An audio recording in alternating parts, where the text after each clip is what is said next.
Hey guys, it's Roscoe, and on the Spacecraft side, it's the FN2187 t-shirt, because we're going to be having a quick look at this.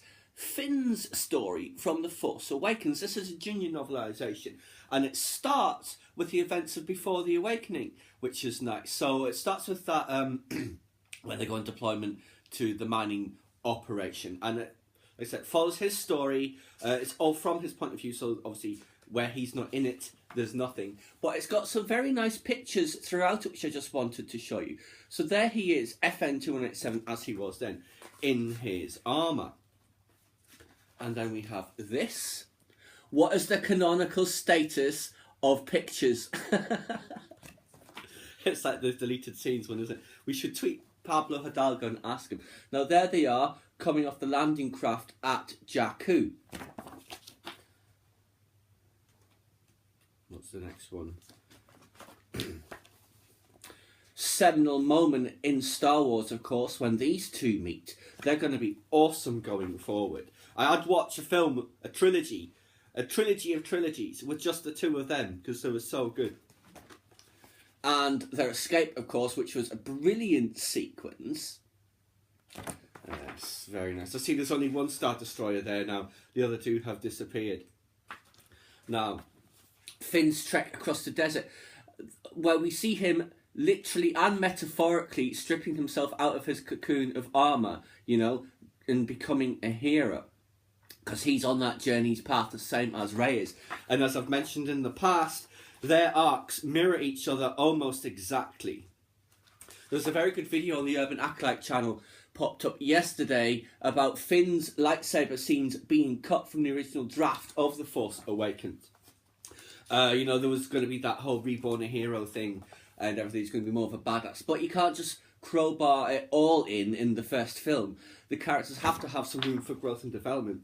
So I have no doubt that Finn is going to be a badass in the next one, certainly by episode 9. And hopefully in films that follow this trilogy, because I really hope that these guys hang around for many, many Star Wars films.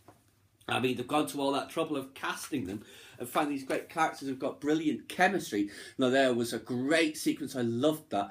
That first half hour of The Force Awakens was so action-packed. I hadn't seen anything like it. And that fly-through of the crashed Superstar Destroyer and then the junkyard is great. There you go. I can do this. I can do this.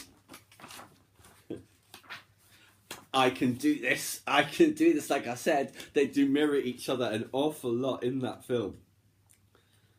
Let's see what's next. There you go. Meeting Han Solo. It's all true. The dark side, the Jedi, they're real. At least that's what it said in the trailer. The wording was slightly different in the actual film. I actually preferred it in the trailer. Rathtars! Star Wars and its CGI monsters that they don't need to do. Yeah, that was the thing they kept completely hidden, was the whole Rathtar sequence. Nobody knew that that was coming, based on the trailers. And there we are, seeing them being chased just before Finn gets snatched.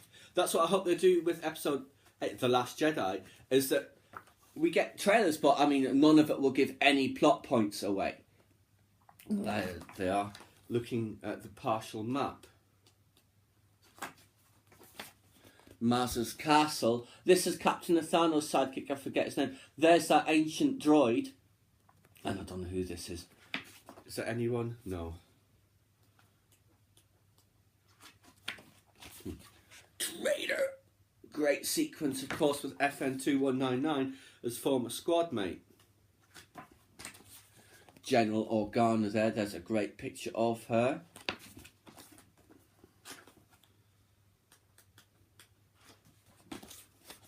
We'll use the Force. That's not how the Force works.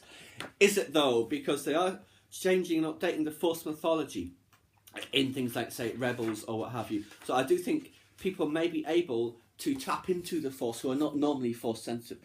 There's a great scene. Kylo and the lightsaber in the dark forest at the end.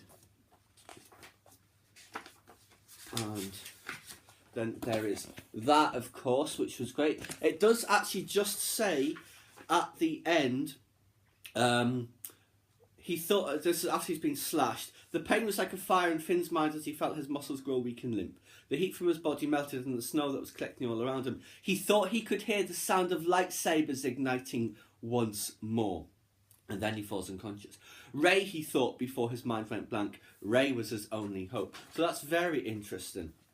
A very nice little book, doesn't take long to read, and it's got some great little pictures in there. I thoroughly enjoyed it. Picked that up from the Forbidden Planet in Croydon. It was on sale.